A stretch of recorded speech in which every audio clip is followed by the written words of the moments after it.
दोस्तों 3 वीडियोस आ चुके हैं जिसमें टोटल 15 कंपनीज हमने डिस्कस किए हैं। इंपॉर्टेंट डेटा है उसके ऊपर बातचीत की है, बड़ी न्यूज़ है, सब कुछ हम यहाँ पे कवर कर चुके हैं। मिस हो गया हो तो इनको चेक कर लीजिएगा।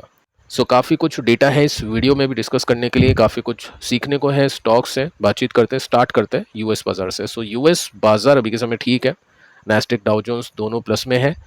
अब देखो कुछ बड़ी खबरें आती है ट्रंप के लिए, या फिर हम बोल सकते हैं ट्रंप की तरफ से। आपको पता होगा एक अनाउंसमेंट था जिसमें ट्रंप ने कहा था कि अगर आपको इनसाइडर ट्रेडिंग करनी है तो मुझे पैसे दो, मैं आपको बता दूंगा कि आगे मैं क्या करने वाला हूँ, कौन कौन सी पॉलिसी में चेंज करूंगा, कौन कौन से ट्वीट्स में करूंगा। सबसे पहले वो आपको दिखेंगे जिससे आप इनसाइडर ट्रेडिंग कर सकते हैं। मतलब ऐसा नहीं बोला था, ऑब्वियस है, लेकिन पता ही है आपको कि क्या कहा था कि अगर आप एक्सेस करना चाहते हो मेरी न्यूज़, मेरे ट्वीट सबसे पहले देखना चाहते हो बाकी दुनिया से, तो आप मुझे $1,00,000 यानी 1 करोड़ रुपीज़ पर मंथ दो। मेरी पोस्ट आपको सबसे पहले दिखेगी, आप एक्सेस कर पाओगे उसको सबसे पहले। और उसको एक्सेस करने के बाद में क्या होगा आपको बताइए, मार्केट के अंदर किस तरह से पैसा ये लोग बना सकते हैं। तो मोर देन 10 फर्म्स यानी 10 फर्म से भी ज़्यादा लोग पे कर चुके हैं ट्रंप को इस प्लान के लिए। अब आज हुआ क्या है, ट्रंप के ऊपर केस हो गया, मीडिया हाउसेस ने केस कर दिया कि ये तो गलत बात है, ऐसे तो मार्केट के अंदर काफ़ी कुछ होगा जो नहीं होना चाहिए। ट्रंप के ऊपर इसको लेकर केस हो चुका है, देखते हैं क्या होता है। ऐसे ही टैरिफ को लेकर भी हुआ था, टैरिफ फिर रफा दफा हो गया, रिफंड करना पड़ गया। तो ये जो पैसा है 1-1 करोड़ रुपए उठाया है, क्या ये ट्रंप रिफंड करेगा या नहीं, आगे चल के देखेंगे। अब देखो समझने की ये बात है, ये हम डिस्कस क्यों कर रहे हैं कि जब किसी देश का पीएम ही ऐसा है या प्रेसिडेंट ही ऐसा है, पूरी दुनिया की सबसे बड़ी इकोनॉमी का, जिसको देखकर बाकी कंट्रीज़ के स्टॉक मार्केट चलते गिरते हैं, क्रूड के ऊपर इम्पैक्ट होता है, तो समझ जाओ कि मार्केट के अंदर कितना कुछ होने वाला होगा या कितना कुछ हो सकता है आगे चल के जब तक ट्रंप है। ठीक है, इसके बाद में देखिए दोस्तों एक और न्यूज़ आती है जिसमें ट्रंप की फील्डिंग सेट हो गई थी, ईरान ने कर दी थी, अटैक करने की कोशिश की थी, ट्रंप को मारने की कोशिश की थी। यहाँ पे आप देख सकते हैं मेंशन कर रखा है कि ईरान को पता था ट्रंप का ठिकाना, कि कौन से होटल में ठहरे हैं, कौन सी प्लेन में जाएंगे। तो इंटेलिजेंस ने काफ़ी कुछ खबर दी और उसको लेकर यहाँ पे बातचीत यह है कि मिसाइल अटैक हो सकता था ट्रंप के एयरक्राफ्ट के ऊपर, लेकिन ट्रंप ने उसको डॉज कर लिया, बच गया ट्रंप। कैटरिंग का जो ट्रक था उसके अंदर बैठकर चला गया, प्लेन स्विच कर लिया। तो ये सब चीज़ें आप नोट कर सकते हैं। साथ में देखिए दोस्तों न्यूज़ ये आती है कि ट्रंप अब कहता है कि स्ट्रेट ऑफ हॉर्मुज यूएस के कंट्रोल में है। मतलब बातचीत नहीं हुई है और होगी भी नहीं, कोई आउटकम भी नहीं निकलेगा, नेगेटिव न्यूज़। इसके बाद में देखिए दोस्तों एक और बड़ी खबर आती है जिसमें ट्रंप कहता है कि अब मैं क्या करूंगा, कैपिटल गेन टैक्स को कम कर दूंगा। जो मिड टर्म इलेक्शन है उससे पहले या उसके आसपास ये हो सकता है। अब ये जस्ट बात है या फिर ट्रंप करेगा, क्योंकि ट्रंप काफ़ी कुछ झूठ बोलता है, इलेक्शन के लिए भी हो सकता है ये सब चीज़ें, क्योंकि अगर ये रूल लागू भी होता है तो एकदम से नहीं होगा, उसके लिए काफ़ी सारे अप्रूवल चाहिए होंगे और वो इलेक्शन के बाद ही सब पॉसिबल हो पाएगा। तो कौन कौन से गेन्स इसमें आएंगे, आप अगर मतलब यूएस में जो भी जनता है अगर स्टॉक्स बेचती है, म्यूचुअल फंड बेचती है, प्रॉपर्टी बेचती है, रियल स्टेट, होम, उसके ऊपर जो भी गेन्स होते हैं, जो भी प्रॉफिट होता है, उसके ऊपर जो टैक्स पे करना होता है, जैसे अपने को भी पे करना होता है, तो वो कम हो जाएगा। अब देखो इंडिया में कब होगा ये पता नहीं है, लेकिन यूएस में तो बातचीत हो रही है। अब यूएस अगर ऐसा कर देता है, ट्रंप अगर ऐसा कर देता है, तो प्रॉब्लम होगी इनकी इकोनॉमी को, क्योंकि अभी हम देखिए तो इनके ऊपर कर्जे बहुत बड़े हैं। फिस्कल डेफिसिट, फेडरल डेफिसिट 10 महीनों में ही 1.8 ट्रिलियन हो चुकी है। रेवेन्यू सिर्फ 3% बढ़ा, जबकि स्पेंडिंग 5% बढ़ गई। इसका मतलब यह है कि सरकार ने 3 रुपए कमाए हैं और 5 रुपए खर्च कर दिए। अगर ऐसा ही होता है तो फिर सरकार को और कर्जा लेना पड़ेगा, यूएस और कर्जे में डूबेगा। देखते होता है नहीं होता है। बाकी दोस्तों एक और इंटरेस्टिंग डेटा आपके सामने है जिसमें फिलहाल फाइनली ये जो ग्राफ है ये नीचे जाता हुआ दिखाई दे रहा है, जो बहुत अच्छी बात है। देखो ये लॉसेस का ग्राफ है, ये नुकसान का ग्राफ है। इंडिविजुअल ट्रेडिंग जो करते हैं जैसे आप और मैं, रिटेल इन्वेस्टर, इक्विटी डेरिवेटिव्स यानी स्टॉक की कॉल पुट खरीदते हैं, स्टॉक्स के फ्यूचर खरीदते हैं, तो उसमें आप देखोगे ना तो फाइनेंशियल ईयर 22 में इतना नुकसान था, उसके बाद में 23 में नुकसान बढ़ा, 24 में और बढ़ा, फाइनेंशियल ईयर 25 में और बढ़ गया। 1 लाख करोड़ का नुकसान खाया रिटेल ट्रेडर्स ने। अब ये जाके नुकसान कम हुआ है 91,600 करोड़ का। तो ये नुकसान तो हो गया ट्रेडर को, लेकिन नुकसान पहले के कंपैरिजन में कम हुआ है। तो डेटा ठीक है। अब देखिए रिटेलर्स की तो बात हो चुकी है, एफआईज की भी बात कर लेते हैं। एफआईज ने भी आज बेचा है तकरीबन 1000 करोड़ का माल, बट टेंशन वाली बात इतनी नहीं है क्योंकि डीआईज ने 5000 करोड़ का माल उठाया है आज के दिन। साथ में आगे चलते हैं, चेक कर लेते हैं कि ब्रेंट क्या करे। तो ब्रेंट के अंदर कुछ खास चेंजेस नहीं है, वही है $90 पर बैरल के आसपास ऊपर ही है। गिफ्ट निफ्टी को देखें तो चेंजेस नहीं है कोई भी सिचुएशन में। आज के फर्स्ट सेकंड वीडियो में देखा था हमने कि सीपीआई इन्फ्लेशन ज़्यादा है उम्मीद से, तो इम्पैक्ट होगा निफ्टी में, तो वो इम्पैक्ट आप देख सकते हैं। थोड़ी बहुत गिरावट शायद हम ओपनिंग में देख पाए। सो अब दोस्तों स्टॉक्स पर आ जाते हैं। सबसे पहले हम बात करते हैं पीआई इंडस्ट्री को लेकर। देखो 9% का क्रैश आज इसमें देखने को मिला है। एक काफ़ी अच्छी कंपनी हम बोल सकते हैं, काफ़ी अच्छे रिटर्न्स बने थे इसके अंदर।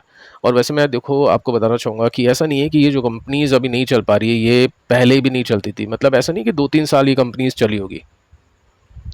ये जो कंसिस्टेंट कंपनीज हैं ये 10-10, 15-15, 20-20 साल से कंसिस्टेंटली रिटर्न्स इन्वेस्टर्स को दे रही है। बट आफ्टर कोविड मार्केट इतना बदल गया है कि वो स्ट्रैटेजी अब काम नहीं आ पा रही है बाय एंड होल्ड की। आपको एक्ट करना पड़ेगा, आपको पोर्टफोलियो मैनेज करना पड़ेगा एक्टिवली। निफ्टी भी विप्रो जैसी कंपनी को निकाल के बीएससी जैसी कंपनी इंट्रोड्यूस कर रहा है, तो हम क्यों नहीं। तो पोर्टफोलियो के अंदर एक्टिवली मैनेज जो भी करेगा वो ऑब्वियस उसको अच्छे रिटर्न्स मिलेंगे, तो वो सब चीज़ें होनी चाहिए। नहीं आती है तो वही बात है कि हाफ कंपनीज मतलब हाफ जो अमाउंट है वो स्टॉक्स में, हाफ अमाउंट है वो फंड में, और दोनों के ही एडवांटेज है डिसएडवांटेज जो आपको पता ही है। तो आते इसी टॉपिक के ऊपर, पीआई इंडस्ट्री प्रॉफिट इसका डिक्लाइन कर गया 39% के साथ में। ठीक है, लॉसेस में आई नहीं है कंपनी, लेकिन प्रॉफिट इसका कम हो चुका है। अब ऐसा बहुत कम होता है इस कंपनी में, बट अभी हुआ है। अब बड़ी बात क्या है कि इस कंपनी ने ये कह दिया है कि अगले जो क्वार्टर्स है ना वो भी खराब आएंगे। डायरेक्टली नहीं बोला है लेकिन इनडायरेक्टली ऐसा बोल दिया है कि फाइनेंशियल ईयर 27 का जो रेवेन्यू ग्रोथ है वो लो सिंगल डिजिट में आएगा, यानी 2% आएगा, 3% आएगा, ऐसा कुछ आएगा। साथ में Q1 में प्रेशर हो गया, चलो ये तो ठीक है। अब देखो ये बोला है कि मार्जिन्स में भी प्रेशर आएगा। तो एक तो आपने सेल्स तोड़ दी गाइडेंस में, फिर आपने मार्जिन को भी खराब बता दिया, तो क्या ही कुछ होगा, प्रॉफिट तो गिरेगा एक्चुअली देखा जाए तो ये रीज़न बन गया स्टॉक में गिरने के पीछे का। और टेक्निकली यहाँ पे ब्रेकडाउन हो गया था। कई लोग समझ के एग्जिट कर देते हैं, कई लोग होल्ड करते हैं, उसके बाद में तेजी पकड़ी बट वो सस्टेन नहीं हुई, एक और ब्रेकडाउन। तो फिलहाल अभी 50% नीचे आ चुका है, चांसेस हाई है यहाँ से भी और नीचे जाने के। इसके बाद में दोस्तों आते हैं कुछ और कंपनीज को लेकर, जिसमें KRN हीट एक्सचेंजर, इसके रिजल्ट आए हैं शाम को 5 बजे के आसपास, इम्पैक्ट होगा कल। मार्जिन्स 15 का 19 हो चुका है, प्रॉफिट एंड सेल्स भी अच्छी खासी बढ़ चुकी है, और इसमें रेवेन्यू भी बढ़ चुका है। ठीक है, सब कुछ ओके है। प्रॉफिट है 165% ऊपर, जैसा वैल्यूएशन ग्रोथ मिली है इसको वैसा काम किया है कंपनी ने। रेवेन्यू 117% का है, तो अच्छी ग्रोथ मिली है, अच्छे नंबर्स हैं। देखते कल कैसे रिएक्शन आते हैं। फिलहाल एक ब्रेकआउट अगर इसमें हो जाए तो फिर अच्छी तेजी की उम्मीद की जा सकती है। इसके बाद में दोस्तों एस्ट्रल के भी रिजल्ट आ चुके हैं। एस्ट्रल में क्या हुआ उसको चेक करते हैं। शाम को 4 बजे के आसपास का रिजल्ट है, एस्टिमेट का डेटा गिवन है। 1.16 बिलियन का प्रॉफिट आना चाहिए था, 1.2 का आ चुका है, स्लाइटली बेटर। रेवेन्यू 15.88 का आना चाहिए, 15.78 का है, यानी ये थोड़ा सा कम है। मार्जिन्स 14.58 होने चाहिए और 14.81 है, तो इसी वजह से रेवेन्यू तो कम है लेकिन प्रॉफिट ज़्यादा आया है क्योंकि मार्जिन्स इम्प्रूव कर चुके हैं। तो नंबर्स मिक्स हैं, लेकिन मार्जिन जब अच्छा आता है तो इन्वेस्टर्स को थोड़ा सा अच्छा लगता है। और इसमें रेवेन्यू 16% बढ़ा है, प्रॉफिट इसका 48% बढ़ा है, 48% बढ़ चुका है। देखते हैं कि क्या होता है। बाकी एक बेस तो बन गया है इसके अंदर, स्लो ग्रोथ की उम्मीद की जा सकती है। 20% का गेन इसमें है, अगर ये स्विंग कंप्लीट कर जाता है तो कल पता चलेगा। कल अगर पॉजिटिव रिएक्शन आता है तो हाई चांसेस हो गए ये स्विंग कंप्लीट करने के। अब देखिए दोस्तों, काफ़ी लोग फाइंड करने की कोशिश कर रहे हैं अगला क्यूपिड। एक ऐसी कंपनी है जो नेक्स्ट क्यूपिड की तरह परफॉर्म कर सकती है। क्या रीज़न उसके पीछे का उसको चेक कर लेते हैं। ठीक है, कोई हाइप क्रिएट नहीं कर रहा हूँ कि आप उसको बाय कर लो। अगर आप खरीदते हो प्रॉफिट होता है आपका है, नुकसान होता है तो भी आपका है। ठीक है, जस्ट मैं आपको सिखा रहा हूँ कि कैसे आप अच्छी ग्रोथ कंपनी को फाइंड कर सकते हैं। नेक्स्ट क्यूपिड तो क्यूपिड ही रहेगा। ठीक है, नेक्स्ट कुछ नहीं होता है, नेक्स्ट क्यूपिड तो क्यूपिड ही रहेगा। लेकिन क्यूपिड जैसी ग्रोथ अगर निकालनी है तो क्या क्या चीज़ें देखनी है और वो कौन सी कंपनी में है वो एक बार अपन चेक करते हैं। बाकी देखो Q1 के रिजल्ट अच्छे गए, 9% की तेजी बनी। काफ़ी सस्पेंस था कि Q1 के बाद में क्या क्रैश होगा, ऐसा कुछ नहीं हुआ, आज भी 5% ऊपर चला गया। अच्छी ग्रोथ इसमें बन रही है। निफ्टी अभी उसी जगह पे है, लेकिन ये स्टॉक 300% ऊपर जा चुका है, यानी 4x 4 गुना मल्टीपल हो चुका है देखते देखते। और जिसमें हम यहाँ पर देखें तो डे चार्ट के अंदर जैसा भी एक ब्रेकआउट दिखा था, जब मैंने आपको कहा था टेक्निकली तो स्ट्रांग है, ऊपर जाएगा, लेकिन फंडामेंटली जो ठप्पा है वो रिजल्ट पे लगेगा, तो वहाँ से भी 30% ऊपर जा चुका है। तो डेटा पैसे बनाता है अगर डेटा को सही से देखे और एक्ट करे उसके बेसिस पे। अब क्यूपिड जैसी कोई कंपनी है नहीं फिलहाल तो मार्केट के अंदर, जो है वो यही है। ऐसा नहीं कि बाकी कंपनीज चल नहीं रही है, क्यूपिड जैसी भी है कंपनी जिसमें ग्रोथ है, लेकिन जो स्मूथ ग्रोथ जा रही है बिना किसी हलचल के, थोड़ा स्टॉक गिरता है उसके बाद में तेजी हो जाती है, कोई मेजर करेक्शन नहीं है, वो सिर्फ यही कंपनी है जिसमें आपको मिलेगा। अब देखते हैं यहाँ से Q2 के लिए कितना स्टॉक चलता है, क्योंकि पहले तो डबल डबल हो गया, अभी 30% तो जा चुका है ऊपर, क्या बाकी और भी चलेगा? ठीक है, वो अपने रिस्क के हिसाब से देखना है इसको, बाय सेल जो भी आपको करना है, बाकी चांसेस काफ़ी हाई है। सो एक कंपनी है जो अभी रडार पे आई, नंबर्स देखते देखते मिली है, जो ऑब्वियस आपको पता होगा अगर आप ट्रैक कर रहे हो इस कंपनी को या मार्केट को। तो ये कंपनी आदित्य इन्फोटेक, ठीक है। इसमें प्रॉफिट काफ़ी बढ़ चुका है, सेल्स बढ़ चुकी है, डबल हो चुकी है सेल्स, ये सबसे अच्छी बात है। मार्जिन्स बढ़ चुके हैं, तो सोच लो कि कैसे रिजल्ट इसने दिए है। और भी कुछ डेटा है जो काफ़ी पॉजिटिव है, आगे चल के देखते हैं। तो फर्स्ट हम देखते हैं कि रेवेन्यू कितना बढ़ा है। रेवेन्यू इसका बढ़ चुका है 90%, प्रॉफिट इसका बढ़ चुका है 3 to 5%। बहुत कमाल की ग्रोथ है, ठीक है। इसके रिजल्ट कब आए हैं? शाम को 6 बजे, ठीक है। कल देखते हैं इसके क्या रिएक्शन आते हैं। फिलहाल हम ये देखते हैं कि कंपनी का क्या काम धंधा है। कंपनी का काम है video security surveillance products solution provide करना। CP प्लस करके प्रोडक्ट आता है जो कि शायद वेल नोन है, काफ़ी लोग जानते हैं, मतलब इस इंडस्ट्री में जो भी है, चाहे वो काम करते हो या फिर यूज़ करते हो इसके प्रोडक्ट्स को।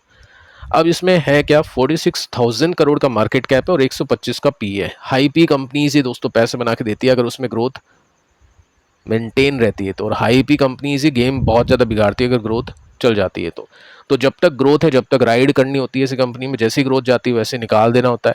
और सेफ प्ले करने के लिए तो नंबर्स आने से पहले ही थोड़ा सा निकाल के चलते हैं, अगर नंबर्स अच्छे आ गए तो चलो फिर ले लेंगे, क्योंकि जो ग्रोथ आएगी नहीं आएगी वो सब आपको नंबर्स में ही पता चलता है, वो गाइडेंस में ही पता चलता है। कई लोग होल्ड कर लेते हैं, सोच लेते हैं चलो ठीक है रिस्क ले लेते हैं, कई लोग पहले निकाल देते हैं।